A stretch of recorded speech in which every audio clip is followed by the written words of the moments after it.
Ngayon pag-usapan natin itong kuwan na ito.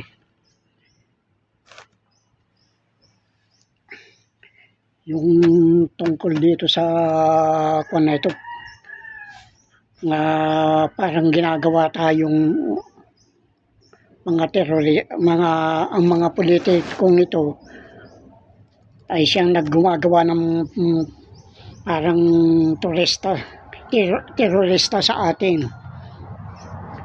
Ang krusada ng kasinungalingan ay madaling maitago sa pamamagitan ng mga maling impormasyon, lalo na kung ang isang propaganda ay nagmula sa gobyerno. Dahil kaya nga may mga troll na mga bayaran, mga mainstream media, mga vlogger, sila ang nagpapakalat na upang mapagtakpan ang katotohanan. May mga tao rin na kahina-hinala ang kanilang pagkamatay. Kung minsan, masasabi natin ito'y nagpatibakal o suicide. At may mga pangyayaring pampublikong pagpatay sa harapan ng mga tao. Wala nakakaalam kung sino ang mga nasa likod nito. Ito lang masasabi ko. Ang karma ay hindi nagmamadali. Ngunit pag dumating ito, tiyak na malulugmok ang taong yon. Ang nangyayari sa kasalukuyan ay labanan para sa mga kawalaan ng respeto at dignidad. Kasi ang kakapal ng mga mukha mga nanalo na nga, mga nagnakaw na nga, kakandidato uli, pagkatapos kukunin yung dating uli, pag natapos na yung termo nila, kakandidato uli. Pero alam ng mga tao na yan ay talakaran na. Dahil mantakin mo, nanalo na, ay nagnakaw na nga, alam mo nang nagnakaw, iboboto niya uli. Hindi totoo yan. Dahil nga dyan sa sinasabi ko na nga, yung kumilik na yan, ang may sala. Kasi katulad ni Respicio, bakit tumitigil na ngayon? Bakit hindi siya nagreklamo sa kwan? Katulad din ni Glenn Chong.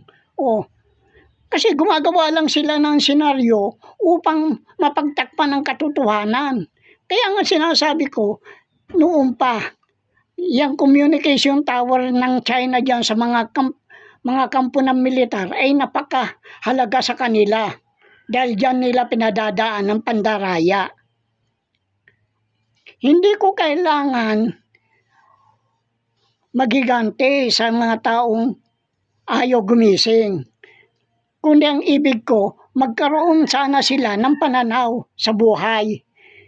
At walang planong manghiya, maliban sa mga magnanakaw na politiko, kundi upang turuan sila kung anong tama. Pero wala Talagang yun ang sabi ko labanan ito ng mga respeto at mga dignidad Alalahanin natin, ang pag-iwas ay hindi makakalutas ng problema. Kaya matutong manindigan kung ano ang tama, kahit na ito ay hindi komportable. Kaya ang pagtrato sa mga tao sa pamamagitan ng pangunahing dignidad ay siyang pinakamahirap na paraan upang isagawa ng mga tao. Napaka-kuwan kasi ng mga tao dahil lamang sa ayuda. Nagpapakamatay na sila sa ayuda. Kaya kuwan ito, talagang ginawa nila ito na plinano nila ito Ang mensahe ito nagpapatuloy lamang na ang mga mamamayan ay nasa masamang kalagayan na. Yung bayan natin, lalo na sa mga mahihirap, ipinapakita lamang kung gaano kahina ang kanilang paninindigan. Matapang lang yung apog nila pagdating sa ayuda hindi ba? Matapang lang kayo pagdating sa ayuda. Kung ano ang sasabihin ng mga namumuno sa inyo, ay sunod-sunuran kaagad kayo. O, dahil lamang sa ayuda, lalo na pag nagsalita ang mga dayuhan. Yan ang napakahirap na pangyayari sa bayan natin. Nakakaawa ang kalunos-lunos ang kalagayan ng bayan natin. Sino ba naman nagmamalasakit sa mga mahirap? Wala naman ah. O, mga politiko, binigyan ka ng kwan. O, yun ninanakaw nila, gaano kalaki naman. Kaya dapat lang magising na kayo. Ang mga panahon na yun ay nagkaroon ng hindi maaring ay nakaraan na. At hindi na maaring bumalik. Tama na, sobra na. Yan ang ko, no? May 500 na tayong ginaganyan ng mga dayuhan. Malaya na tayo. Hindi na tayo sakop ng mga kano. Ngunit, pilit ay binabalik nitong mga putang ina mga Marcos na mga patay gutom na Marcos. O mga patay gutom sa kapangyarihan. Yung mga putang ina mga Marcos na yan. Yung mga Duterte na yan. Yung mga politikong magnanakaw na yan. Pilit nila tayong ibinabalik na maging kolonyalismo. Na para bagang sinabi niya sa mga Kongreso at Supreme Court, shut up. Ano ba eh? Oh. Kasi mga walang mga walang boses, halos lahat ay tayo. Alipin, ginagawa tayong alipin ng mga Marcos sa mga dayuhan. Yan Duterte na yan. Oh, pagkatapos kukunin ninyo mga Duterte at mga Marcos na yan. Kaya anong ginawa ni Duterte? Binenta tayo sa bayan. Anong ginawa ng mga putang ina mga Marcos na yan? Mga patay gutom sa kapangyarihan ng mga putang ina mga Marcos na yan. O, hindi ba nagtayo ng military base dito? O, labag sa Constitution. Bakit ang Supreme Court hindi pumalag? Dahil natapalan sila sa lahat ng pera. Kaya pinagpapaniwalaan pa ninyo yung mga politiko na yan. Dapat siyang walisin na yung mga yan. Kaya nga sabi ko, hindi ako magbubukas hanggat nandyan ang mga politiko na yan. Dahil pipilitin nilang angkinin yan. Kaya napakawalang yung mga politiko na yan. Yan ang mga putang yan, ang mga numero 1 patay gutom. O, walang kaabusugan. Yung mga animal na yan, mga politiko na yan, lalo na yung mga Marcos at Duterte, mga matatakaw sa kapangyarihan.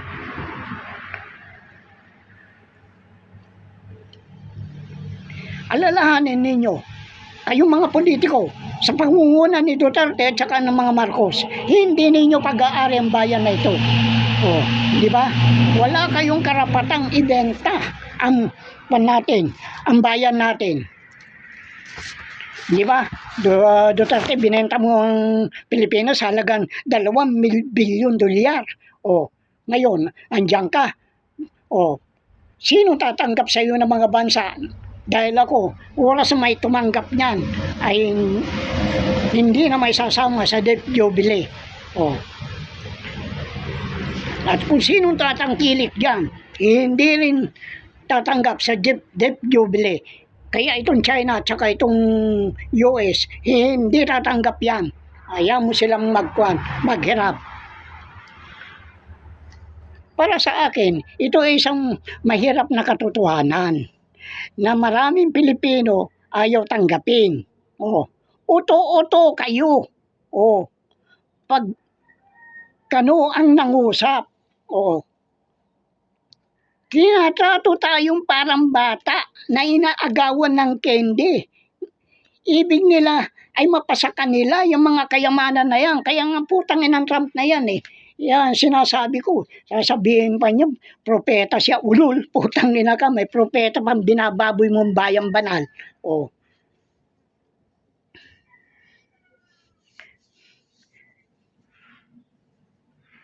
Yung mga sovereign wealth natin, lalo na yung deuterium, yan ang ibig angkinin ng China. At US, na nakikipagsabwatan itong mga Marcos at Duterte. At walang kibo yung mga yan eh, mga politiko na yan. Dahil sila, alam nila pag naging hari ang putang inang Marcos na yan tunay na anak ng Marcos, pag naging tunay na hari, ay mabibiyayaan sila ng gusto. Kaya gusto nga nila maging federal eh. Oh. Kaya napakahirap itong kalagayan ng bansa natin.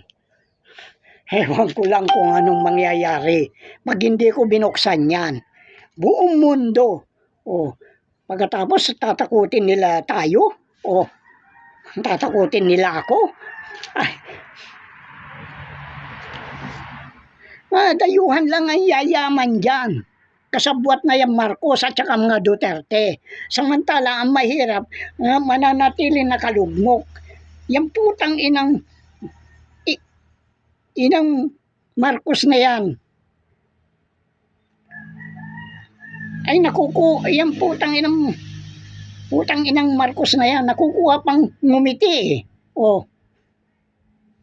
Para na, habang ang bayan ay binababoy ng China at saka US. Anong pangyayaring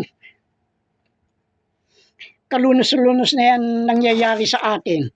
Oh. Hindi ba tama yung sinabi ko na binababoy tayo? Tuwan-tuwa naman kayo. O, hindi ba tuwan-tuwa kayo mga politiko? O, kayo mga bibigyan ng ayuda? Mga patay gutom din kayo mga Pilipino eh. O, hindi ba? Pag-aari ninyo yan, pagkatapos mamalimos kayo kung ano lang na nahulog sa lamesa. Yun lang ang mag-aagawan ninyo para kayong mga atuta na nag-aagawan doon, nag-aaway-away.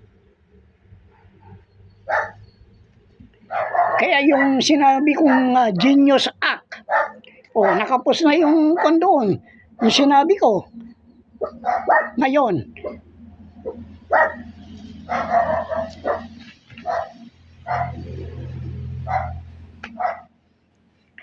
nalalapit na natin masaksihan yung paglitaw ng New International Monetary System. Ito yung kapalit ng Bretton Woods System. Sang-ayon sa ilang global na elitista at mga aso ng World Economic Forum, tatlong bahagi ng New World Order. Di ba pinagmalaki ito ni BBM yung noon, yung New World Order? Kasi diyan siya nakabatay.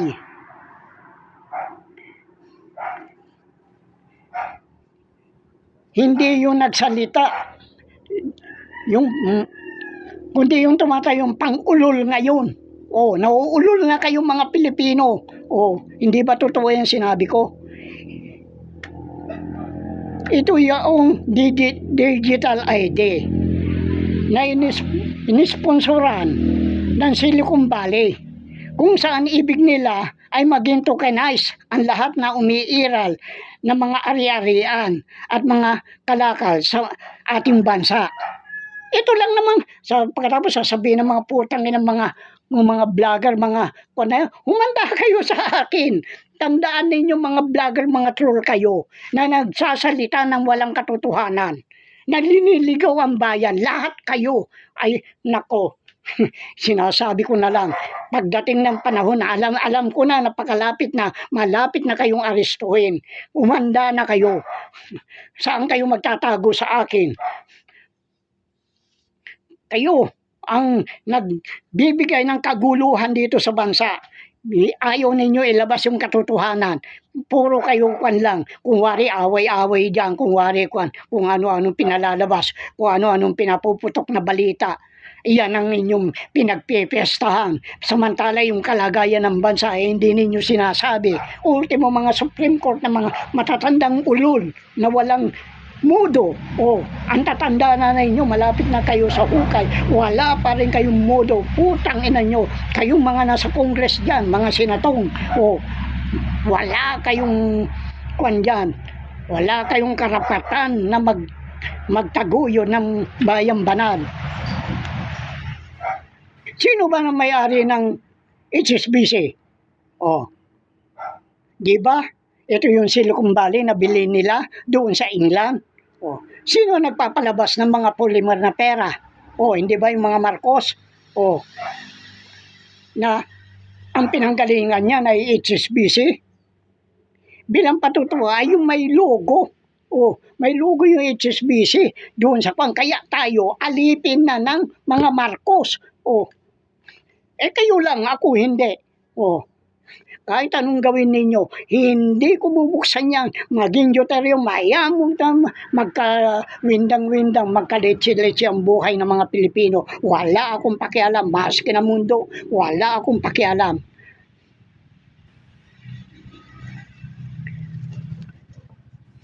Kaya nga, itong na ito napakahirap Nagkapaloob din sa Genius Act na aanihin nila ang mga natural resources natin dito. Yung mga minahan. Sila na magkukuhan. Yan putang inang Trump na yan. Alam mo yung nangyari sa Russia, pasunod ka na dyan. Sinasabi ko na lang sa inyo. Dumadanas na kayo ng matinding kahirapan. Tuloy pa rin ang inyong mga kalukuhan sa bayang banal. Ang takin mo, pati Duterte yung gusto nga angkinin. Anong karapatan ng putang ina niya? Anong karapatan ng mga Marcos na yan? Magnanakaw na yan. Gusto nila, sila na. Ang gusto nila, yung mga putang ina mga Marcos na yan, Duterte ay hanggang sahod na lang ang magiging party natin. Samantala yung mga putang inang kuwan na yan sila nagtatamasa. Yung mga kayamanan na yan, kasabwat nila yung Amerika. Ano sa akin kung superpower ang China o Amerika? Putang ina nyo, di gawin ninyo kung anong kaya nyo. Sinasabi ko na nga sa inyo wala kayong magagawa sa akin. Kung ayaw kong buksan yan, wala kayong magagawa, maski na anong gawin nyo.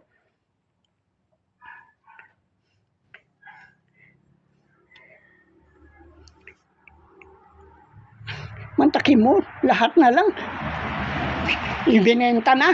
Basta magkuhan na lang, maging mayaman na itong mga putang na mga super rich na ito, mga Duterte at mga Marcos na ito, kasama yung mga putang na mga politiko na yan. Di, maski na anong dagsanin nyo dyan, wala akong bubuksan dyan. Ano sa akin kung maghirap. Ngayon, kayo ang sisisihin ko kung bakit ayaw kong magkaroon ng debt jubilee ang mga mahihirap na bansa. Yan ang magiging kaaway nyo. Sinasabi ko na lang, ayaw kong magkuhan ng debt jubilee hanggat nandiyan kayo. Hanggat nandito yung kuhan na ito, mga Amerikano na ito, yung mga inchik na ito, gusto ko magsilaya sila lahat. Wala silang karapatan dito. Ang nagbibigay lamang ng karapatan ay itong mga kuhan na ito. Itong mga putangin ng mga Duterte at saka mga Marcos na ito, nagbibigay ng karapatan sa mga inchik na manirahan dito. Kasama na yung putangin ng tulpo na yan. Na sabi pa niya, na nag-aabogado pa itong putangin ng tulpo na ito doon sa mga inchik na pumarito Putangin na ka, lahat kayo. Ako kumukulo na ang bahay tayo ko sa inyo, sinasabi ko na lang.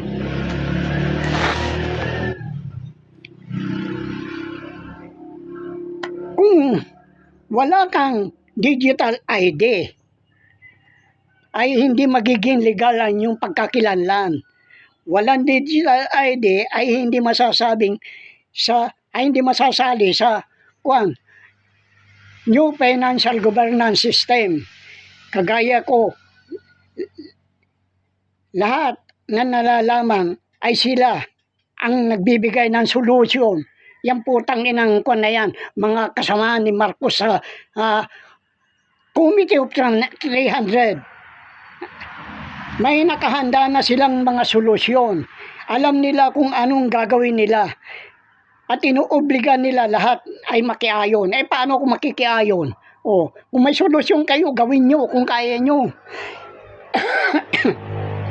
Kaya nga, yung putang inang magnanakaw na diktador noon, kasama yan putang inang Imelda na yan, na puta ka rin, Imelda. Hindi ba marami kang naging kabit? Oh, katulad din si Marcos, yung diktador, marami din naging kabit. Kaya nga sabi ko, shame and scandal in the family yan. Hindi na kayo, ang kakapal ng mukha nyo. Kaya nakikiayon na sila. Ngayon, anong gagawin ninyo kung ayaw ko? Di gawin nyo kung kaya ninyo ako. Sinasabi ko sa inyo, kailanman hindi ninyo ako makakaya. Dahil nga,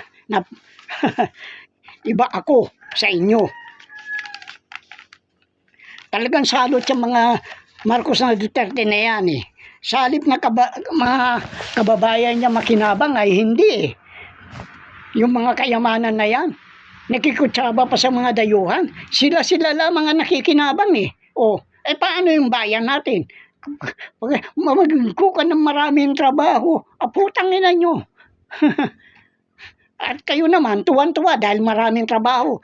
Gaya yun nangyari sa Saudi yan. O, di mo, ang dami pa rin mahirap sa Saudi. O, ano nangyari? Sino lang ang yumaman? Di yung mga reyna, yung mga hari, yan ang gustong gawin ni Marcos. Maging hari din siya dito sa Pilipinas. Kailanman hindi ka magiging hari dito, ulol. Bayang banal, bababuyin mo. Kaya ikaw ang sinasabi kong anti-Kristo, gago. Ikaw ang nasa likod ng Palantir. Ikaw ang nasa likod ng Goldman Sachs. Ikaw ang nasa likod ng BlackRock. Ikaw ang nasa likod ng HSBC. Ikaw ang nasa likod ng stateless rate. Oh. Kaya yan. Noon nakinabang kayo dahil hindi ko pa na tutuklasan lahat. Kaya ako tahimik lang noon. Yung video na Marcos Gold, Amit, nabanggit ko doon ang kumpanyang IBM. Ano ba ang ng trabaho ng IBM? Di yung nagkukan sila, yung nagre-record sila ng bawat ng Hudyo bago magkagera ito ng World War II. At ito kinuha ng Rich Bank, yung bangko na central bank ng noon ng Germany. Pero yan, kaya nagkuhan yan dahil nga doon sa mga ginto dinala ng Hapon, ng Japan doon sa Germany. At yung kwan na yan, nagpatuloy yung kwan na yan, nasusubaybayan nila lahat ng galaw. Ito nasusubaybayan nila lahat ng galaw ng Hudyo. O, kung ano ang kakayahan nila, kung anong mga kayamanan nila. Naka-record lang lahat yan sa IBM na yan. Kaya yan ang kinumisyon ng Rich Bank na para malaman nila, para iligaw. Ito upang iligaw nila yung mga ginto na dinala ng Japan dyan. Ang Japan tahimik dyan. Kaya nga, yung emperor ng Japan, nagkaroon ng asawa yan doon sa Japan, yung putang ng diktador na yan na Marcos eh. International playboy ang puta, ang gusto niyang mangyari. May Hapon, may Amerikano, kung sino-sino pa. Pati yung si P1. Putang ina, rinip niyan. Ay, si Dobby Beans. Ito naman si Imelda, kung sino-sino. Pati yata yung ng Air Force noon eh. Si General Sumim, paling pa si magandang lalaki. Talagang mga puta eh. Mga putatsing eh. Kaya ngayon, kung ito palabas lang ito eh. Para may ligaw may lihim yung mga ginto na dinala ng Hapon sa Japan, ng mga Hapon, yung mga Yakuza doon sa Germany. Kaya nga nagpalabas din sila ng mga German band eh. Kaya yan ay walang pinag-iba sa digital ID. Upang maging katulong sa kumpletong pagsubaybay at pagsiyatsat sa bawat anggulo ng buhay ng mga Pilipino. Oh, kaya tama yung sinasabi sa Biblia eh. Ang nangyari, mangyayari pa. Ang mangyayari pa, nangyari na rin. Ang hinahanap ay yung una. Kaya, yung Holocaust na yan ay maaring maganap dito sa bansang banal dahil galit si Marcos sa akon eh. Galit si Marcos. Kaya nga sinasabi ko, anti-Kristo yung putang ina niyan. Yung mga pamilyang Marcos na yan at saka mga Duterte, anti-Kristo niyan. O, tignan mo, minura ni Duterte yung stupido ang Diyos. O, kaya yung mga yan, pagkatapos kinukuhan pa ninyo. Ginudiyos ninyo. O, mga anti-Kristo yan. Yan ang the beast. O, kaya nga, hindi malayong mangyari yan. Sapagkat yung nagsalita sa Suna, yan ang tunay na anak ni Marcos. O, hindi yung umupong pang-ulol ngayon. Inuulol lang kayo, pumapayag kayo. Pati si Duterte, pagkatapos sasabihin ni Trump, zero tariff na nung banat-banata na siya ng Pilipinas o naghuhugas kamay. Maski na anong gawin mo, Trump, wala na mangyayari sa Amerika mo. Tandaan mo yan. Kaya nga, hindi malayong mauulit dahil nandito ang mga Pilipino ay mga Israelita na hindi taga-Israel. Makikita mo yan sa Roma 9:16 yata yun. Yung mga Pilipino ay mga Israel. Yan din ang sinulat ko sa Israel. Kaya nakarating yung sulat ko doon sa UBS. Dahil walang walang email na pinalalabas na siyang pinang-block ko. Kaya lang, ang gagamitin nila ngayon, hindi yung susunugin na sa incinerator. Kundi, ang gagawin nila sa pamamagitan ng bakuna. Kaya nga, ano sabi nung putang inang bugok na Marcos, yung tunay na anak ni Marcos, yung nagsalita sa Suna, kailangan lahat ng bata ay mabakunahan. Papatayin na kayo. Yung mga anak ninyo, papatayin na. Sinasabi ko na lang sa inyo. Maliwanag yung salita. Kaya yung ibang Holocaust sa mangyayari. Kaya nga yung salitang Holocaust ay salitang Griego yan na ibig sabihin ng hulo ay yung pagpatay maramihang pagpatay Pagkatapos, yung cause ay yung iaalay. Kanino iaalay ng mga Marcos at Duterte yan? Di sa demonyo o kay Satanas. O hindi ba? Kaya nga sinasabi ko, anti-Christ yan. Naging si Jesus, hindi Kristo yan. Basahin nyo yung 1:7, 25 to 27. Kaya nga pinalitan ng pangalan na dahil narumihan